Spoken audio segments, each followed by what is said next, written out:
They are one of the richest families in the world. But what lies beneath the veils of the Saudi royal family? A dynasty that rose out of the desert. Ibn Saud is often seen as an Arabian Lawrence of Arabia, but he was better than Lawrence because he actually fought. A family of larger-than-life legends. Faisal is the person who actually propelled the kingdom into the modern era. A family whose wealth was built on black gold. It was this, the great national asset, that Faisal felt that the Saudis should take control of themselves. A family whose excesses make front-page news.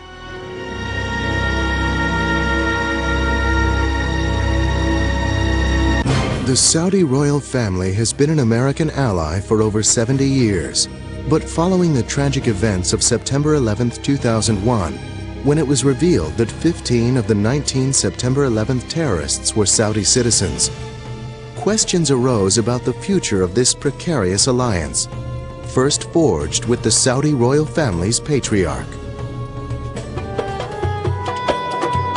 In the deserts of the Arabian Peninsula, rife with warring Bedouin tribes, rose a man who would conquer an empire the size of Western Europe.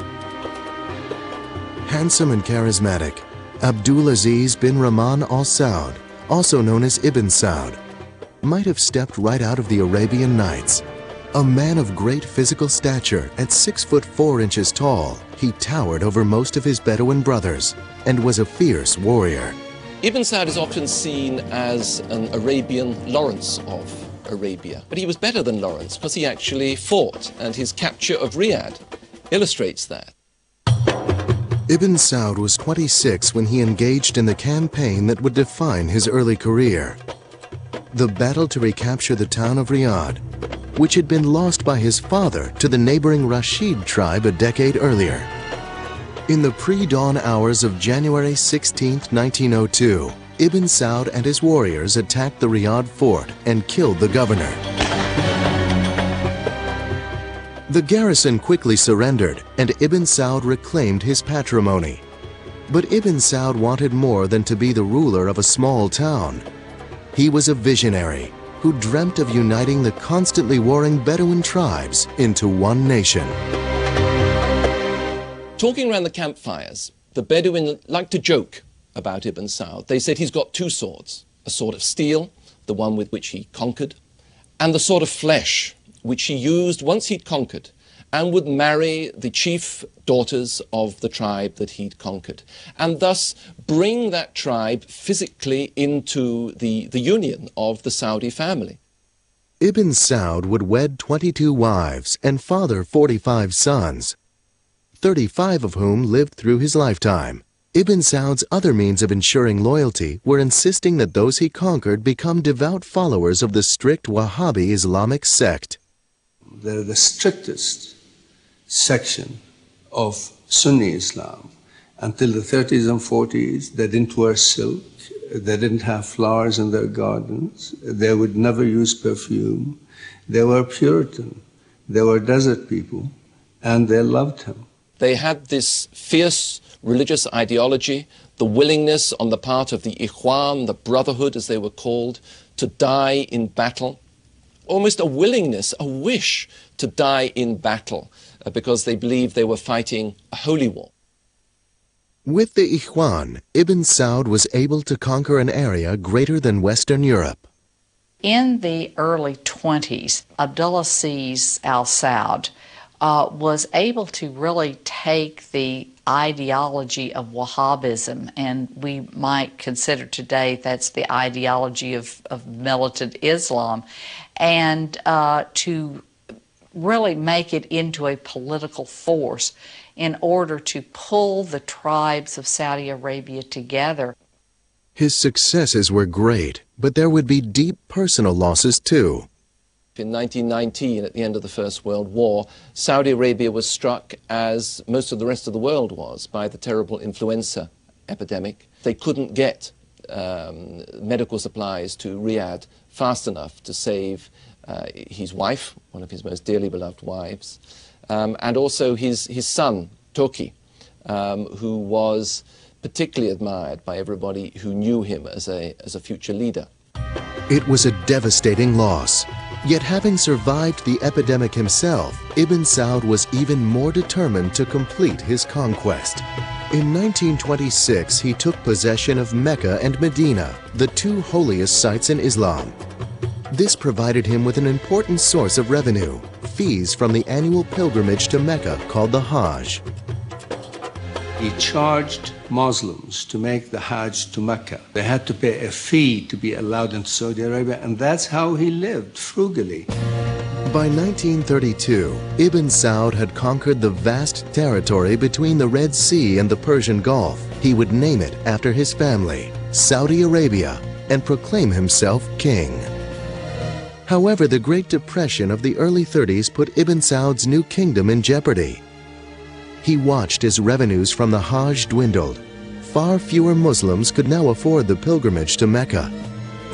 In 1933, when Ibn Saud was desperate for money, he was approached by a representative of the Standard Oil Company of California, offering to pay him $170,000 in gold to drill for oil. Ibn Saud actually said to the British ambassador at the time, "What do you think? Should I take this money?" And the British ambassador said, "Yes, take it, because there's no oil there anyway. They're paying you, these stupid Americans, money for nothing." He summoned someone, asked him about the oil well that was discovered, was told how much oil it was producing and what the oil was worth, and he asked, "Are we going to discover more?" And the other fellow, smiling, told him they're going to discover hundreds more. And he looked at him and said, "Cap it. There is going to be too much money, and too much money is trouble." And it took a great deal to convince him not to cap the first oil well. But before Ibn Saud even had the chance to enjoy this newfound wealth, World War II broke out, severely curtailing Saudi oil production. Many of the American oil drillers and geologists were called into active service. American oil production takes the national spotlight. Along with news of our fuel oil shortages comes the fresh warning that our known oil reserves will be exhausted in 10 years. The war had dramatically diminished reserves in the U.S., and President Roosevelt recognized the importance of Saudi oil to America's future. As a result, Ibn Saud received loans through the U.S. Lend-Lease Act to see him through the war. On February 14, 1945, the king was invited to meet President Roosevelt aboard the USS Quincy. When Ibn Saud mentioned the severe pains in his arthritic legs, President Roosevelt quickly offered him his extra wheelchair. FDR hoped the king might offer him something in return, support for the proposed new state of Israel. This is something that Ibn Saud, along with all the other Arabs, had opposed strenuously. Roosevelt explained the terrible circumstances of the Holocaust and how badly the Jews had been treated by Germany and needed a homeland of their own.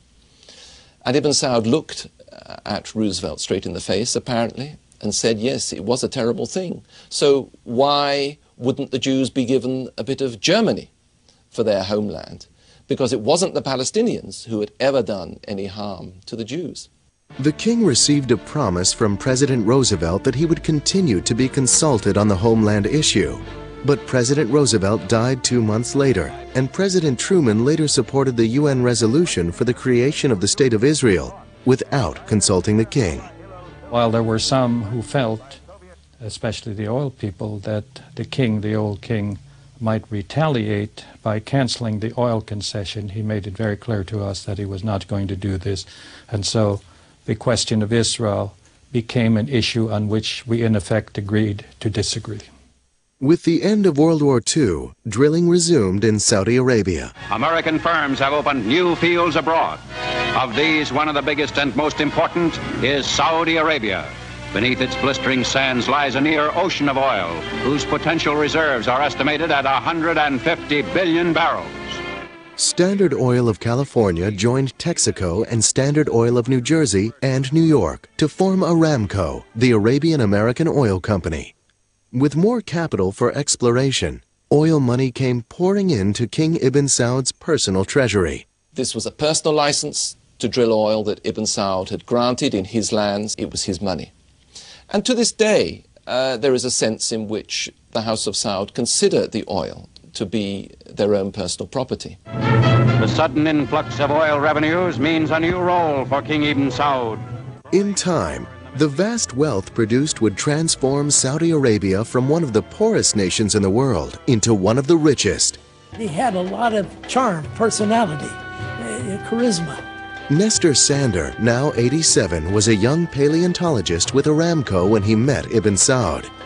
They drove into the camp there with this big black Chrysler sedan with these two big Somali slaves on either running board with a rifle and the red robes, and they were very fancy looking. That evening, the king gave a dinner for 40 Aramco employees. I looked at him and, he had this patch over one eye. You never find a picture of him with a patch over his eye.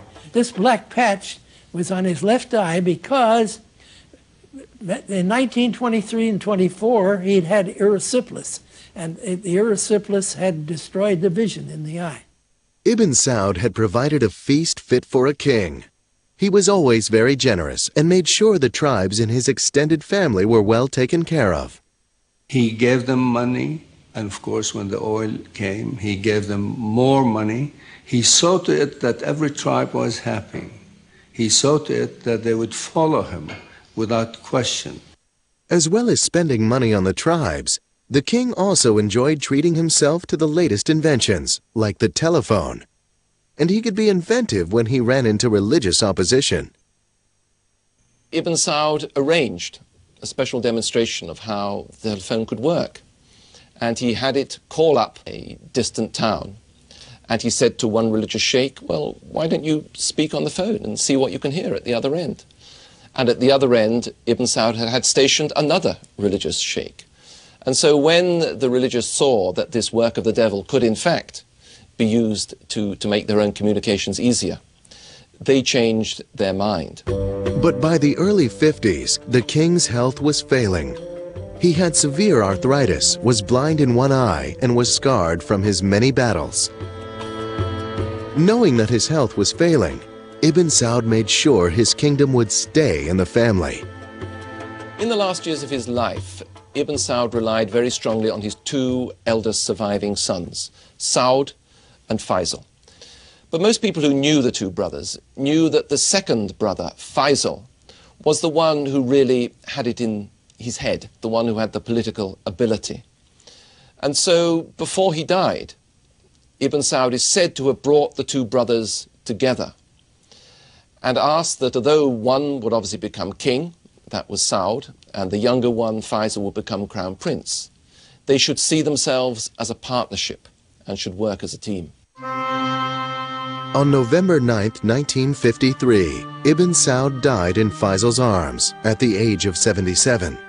He was laid to rest in a simple, unmarked grave in keeping with Wahhabi tradition, which prohibits elaborate rituals. The simplest of ceremonies for a man they called the Lion of the Desert. He wanted to attain modernity for his people while keeping his society as it was in the earliest days of Islam. This is a tall order, but it's a formula that he perfected and that enabled Saudi Arabia to maintain its puritanical religion and at the same time accept modernity that has come through to this day, I believe. And I think that was it showed amazing vision on his part. Yet only a decade later, his son, King Saud, would come dangerously close to destroying everything his father had achieved. Saud was known as a mismanager. He was not what we would call a successful manager by modern standards. The country ran into huge deficits.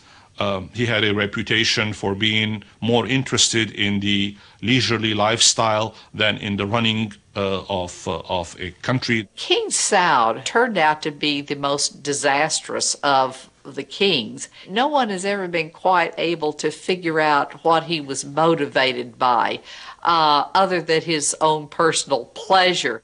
Saud eventually built 10 palaces and in 1 year ran up $5 million in food bills alone. He gave solid gold watches to visitors with his portrait. They became known as Mickey Sauds. Even with millions in oil money pouring into the treasury, the lavish lifestyle of the king had put the country in debt. The royal family was upset with his excesses and also with his support for Egypt's president, Gamal Nasser.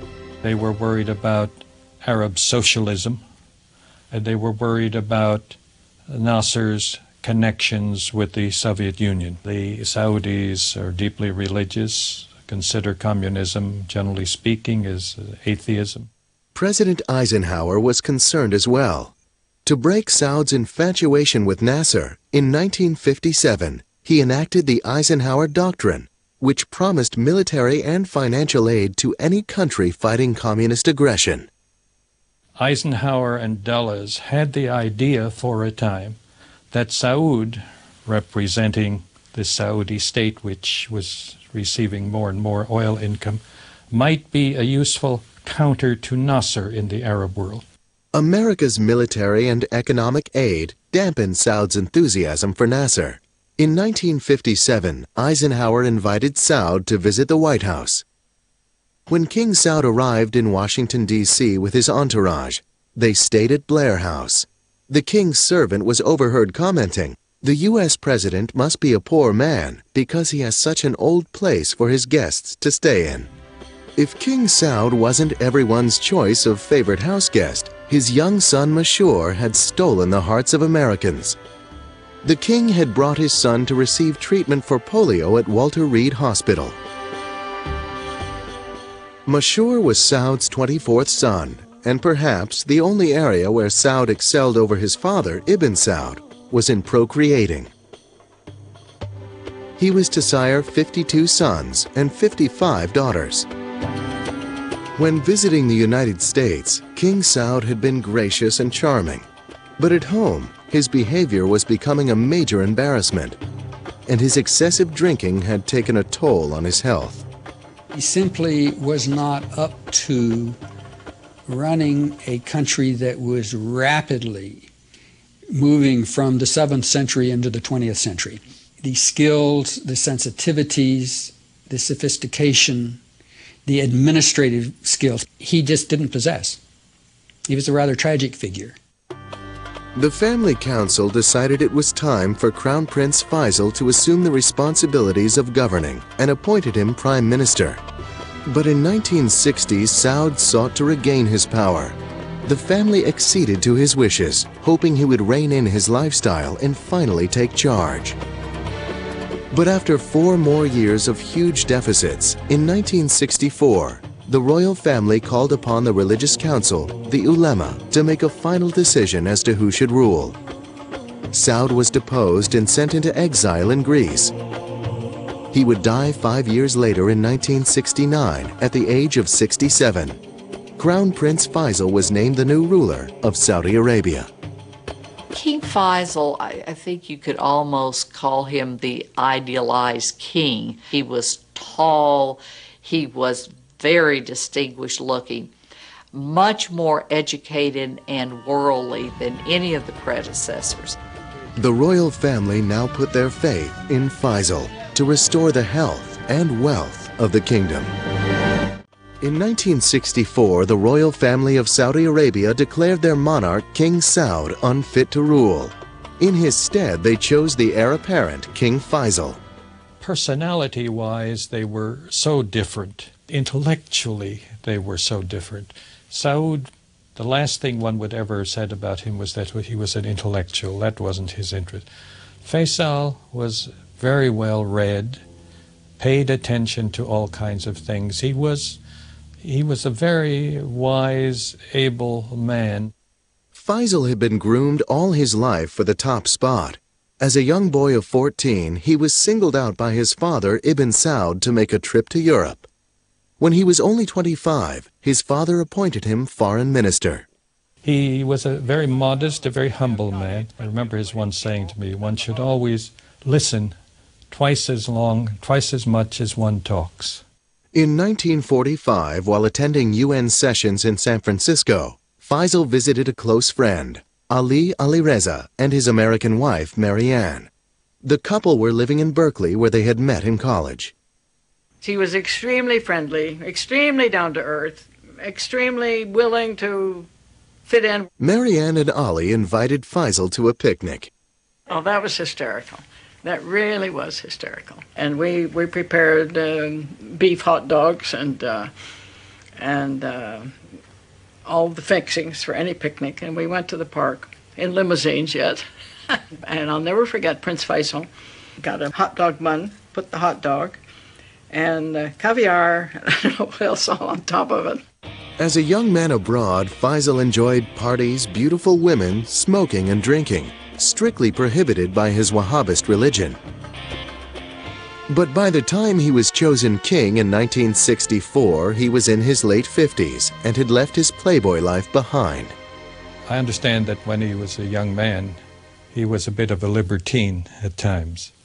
I can't say how much or just where, but that was what the stories were. Certainly, by the time I knew him, he was anything but. Faisal's first challenge was to save a failing economy. He initiated tough reforms, warning princes that they'd have to tighten their belts and lower their expectations. He initiated an ambitious 5-year economic plan, building schools, hospitals, and irrigation projects. Faisal, more than any other king in the kingdom, is the person who actually propelled the kingdom into the modern era. And he did it even to the risk of bringing television into Saudi Arabia. There were actual demonstrations against this wicked Western invention that would bring these ghastly soap operas showing the decadence of the West into the Holy Land. King Faisal insisted that this was an innovation which, under control, could actually enhance education and pushed it through. Faisal was a tough taskmaster, but he was equally demanding of himself. The man would work 12 to 14 hours a day, receiving petitions, seeing foreign diplomats, meeting with his cabinet. So he was unlike any other Saudi ruler I have known. He was a creature of work. Faisal had already begun initiating reforms when he was the prime minister under King Saud, including eliminating slavery in 1962 when pressured by President Kennedy. President Kennedy supposedly said to Faisal, "Your Majesty, you're going to deny this, but there are slaves in your country, and I want them freed." And they were freed as a result of this meeting. He was the cleverest king they ever had, and in some ways revolutionary. And I'll give you an example. Girls' schools didn't exist until Faisal became king. And when he opened the first one, there were a lot of protests from the ulamas and everybody else. They wanted to tear it down, and he stood his ground and got away with it. Faisal understood the need for keeping the Bedouins and the religious leaders happy, and he fully enjoyed taking part in traditional Bedouin customs. Faisal had no difficulty dealing with the religious sheikhs because nobody could say that Faisal was not a holy man, rather an austere character who rejected big plush bedrooms to sleep on a simple bed. By the 1970s, the economy was on the upswing. The demand for oil had exploded. Everything seemed possible. I mean, it just seemed a cornucopia that, was going to be there forever.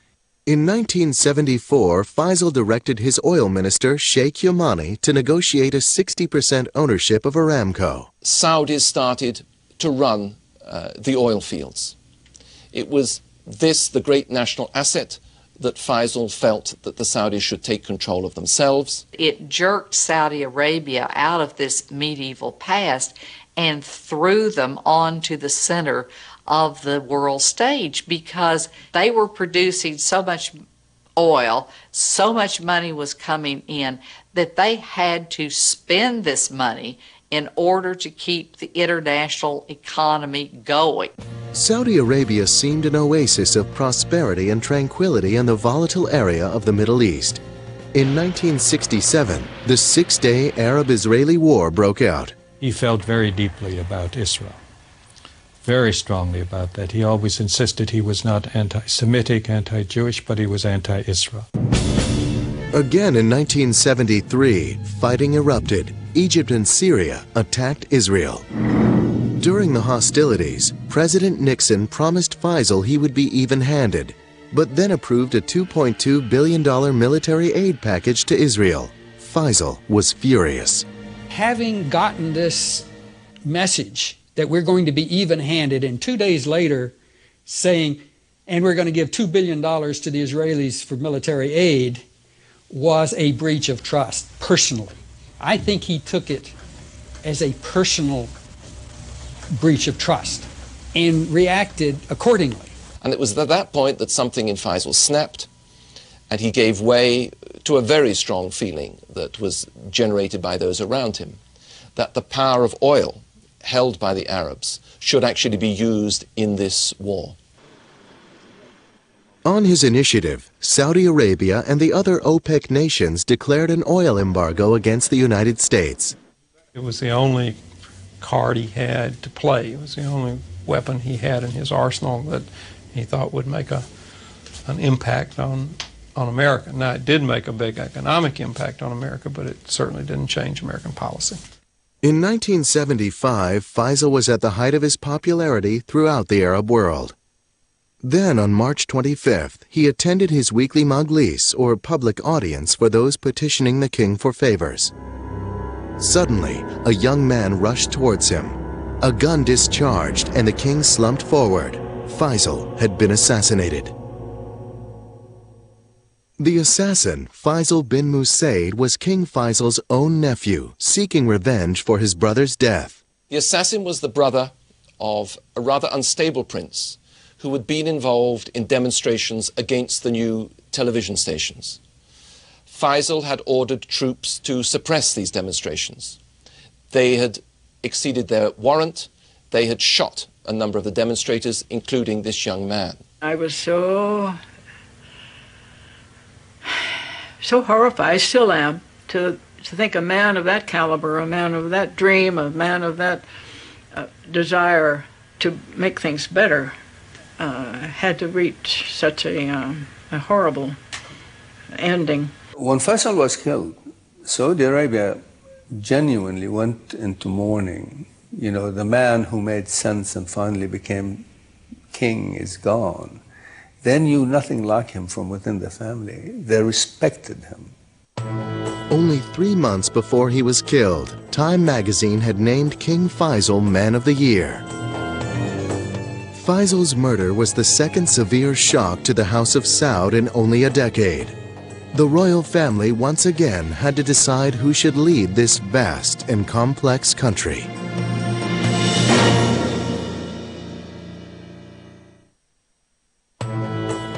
On March 25, 1975, King Faisal of Saudi Arabia was assassinated. Even as the country mourned his tragic death, the royal family moved quickly to choose the next king. The line of succession usually went to the next eldest son of Ibn Saud. However, Muhammad, the next in line, would be passed over by the royal family because of his drinking and volatile temper. The next eldest son, Khalid, was chosen instead. He was kindly. People felt, and indeed he was, benign. And he also had a great wisdom. And he had this very important role of dealing with the conservative religious sheikhs. He certainly had the down-home touch. Most Saudis regarded Khalid as a very loving uncle. Khalid was more of a caretaker king. Unlike Faisal, who was always busy running a government, Khalid was much more comfortable in the tribal environment. King Khalid preferred the sporting life to governing. King Khalid loved sitting in the desert. He loved his hawks. But as he got older, he wasn't so mobile. And so he had a sofa put into the back of an all-terrain vehicle and would go out hunting in that. The day-to-day responsibilities for running the government fell to Khalid's brother, Crown Prince Fahd. Fahd was the executive, the thinker, the modernizer. Khalid represented the more traditional side, the more religious side. But this royal partnership was shaken to its core by major events in 1979. In January, Iran, Saudi Arabia's northern neighbor, was taken over by Shia fundamentalists.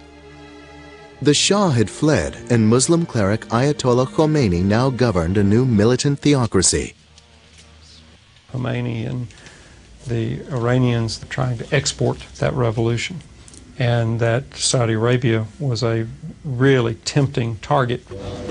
The royal family are Sunni Muslims, but there is a sizable Shia minority in the east near the oil fields.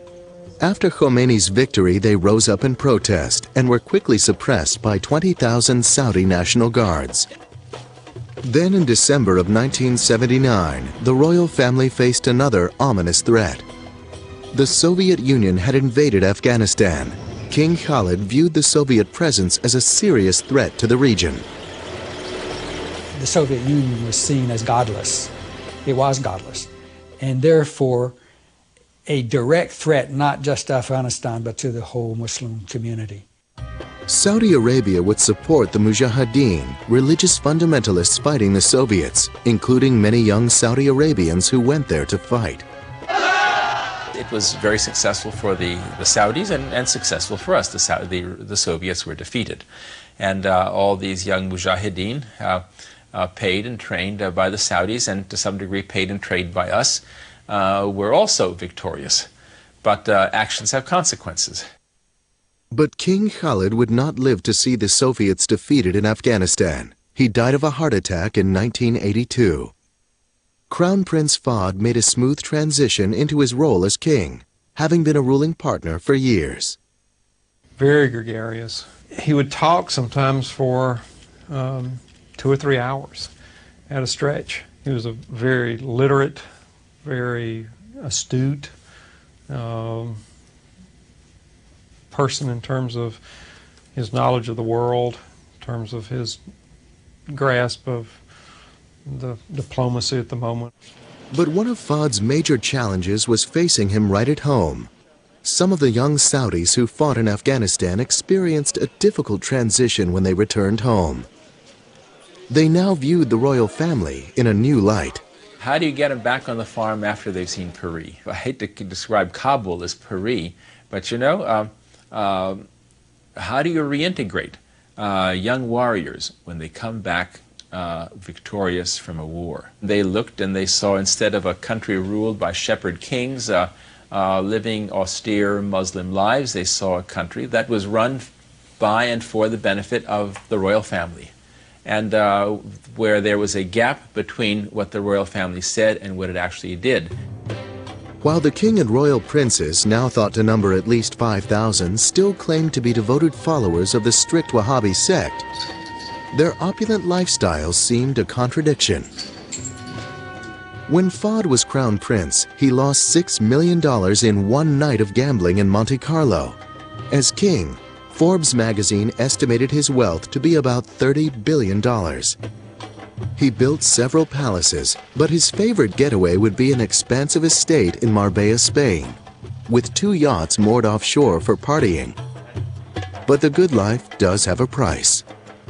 The king's weight would balloon up into, well over 200 pounds and perhaps a good deal closer to 300 pounds. And then he would go on these crash diets. But pretty soon you'd see him, and even in the flattering, concealing garments that Saudis wore, you could tell that there was a lot of king there beneath these garments. I think it added to the way people saw him as someone who was not as self-disciplined and with the same inner checks that someone like Faisal so totally had.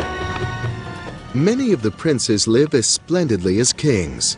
Prince Al-Walid, grandson of Ibn Saud, the founder of Saudi Arabia, is one of the richest men in the world, worth about $20 billion. The prince enjoys showing off his $100 million palace with 17 dining rooms, 12 elevators, a private screening room. Movies are forbidden in Saudi Arabia. and his own stuffed zoo. This flaunting of wealth did not sit well with Saudi fundamentalists who returned from fighting in Afghanistan. They viewed the Saudi dynasty as decadent and corrupt. Fahd's smooth transition to power was turning into a bumpy ride, as threats, both internal and external, began to plague his reign. You had this population explosion, more and more people who were needing education and needing health services, needing housing, and needing jobs. And the Saudis just were not producing the jobs that they needed in order to keep the population, satisfied. In 1990, the Saudi royal family would confront an even more ominous threat. Saddam Hussein of Iraq invaded Kuwait, a neighbor to Saudi Arabia. King Fahd of Saudi Arabia feared his kingdom might be next. The king had enjoyed a close relationship with the U.S., but it would be tested during Operation Desert Storm. Along comes Saddam, scaring the daylights out of the Saudis. This is sort of like their nightmare about Khomeini, but having gotten a lot closer and gotten a lot bigger and nastier and more threatening. King Fahd gave President Bush permission to station U.S. troops in Saudi Arabia for Operation Desert Storm. But other Saudis weren't happy with that decision. Even taxi drivers tell you, we have spent hundreds of billions of dollars buying arms from the United States. Now, we're paying the United States to come here to protect us. We're paying twice. Why is this happening?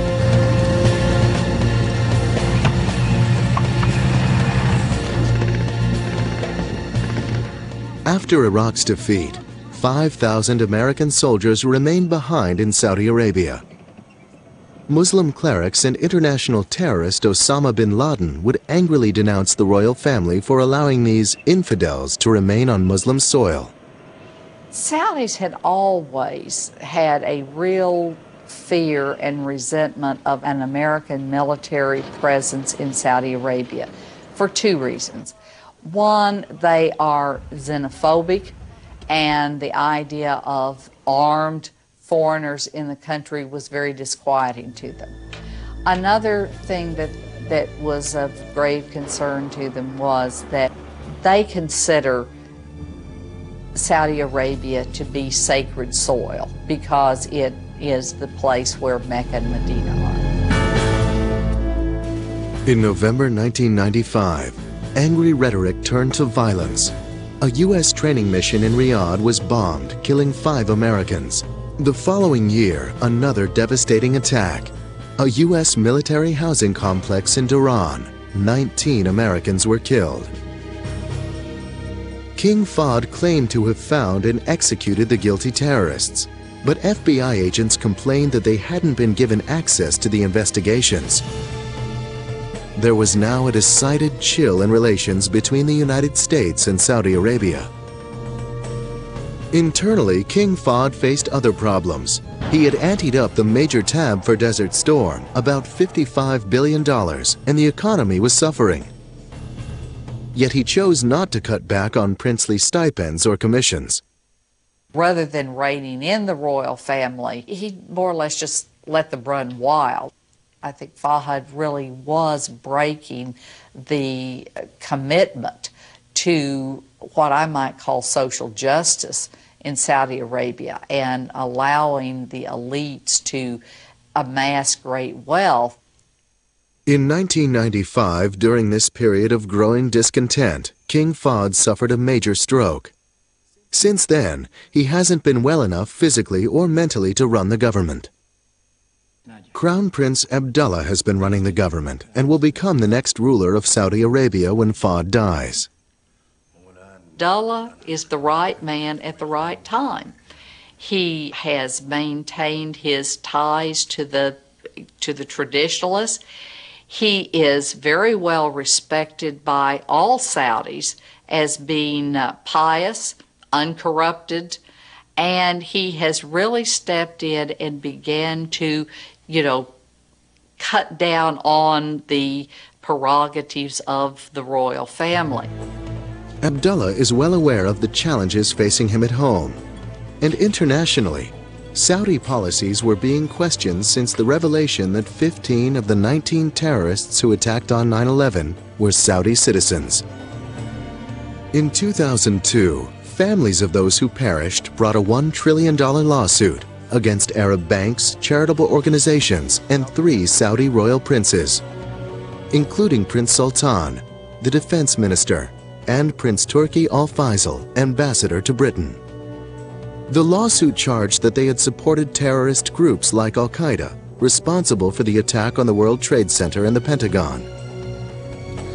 Although we cannot prove that high-ranking Saudi officials committed this atrocity, we know for a certainty that they were the terrorists' travel agents who delivered them well-fed, well-trained, and well-equipped to the World Trade Center that day. The lawsuit added to the already strained relations between Saudi Arabia and the United States, and the royal family threatened to take billions of its assets out of America.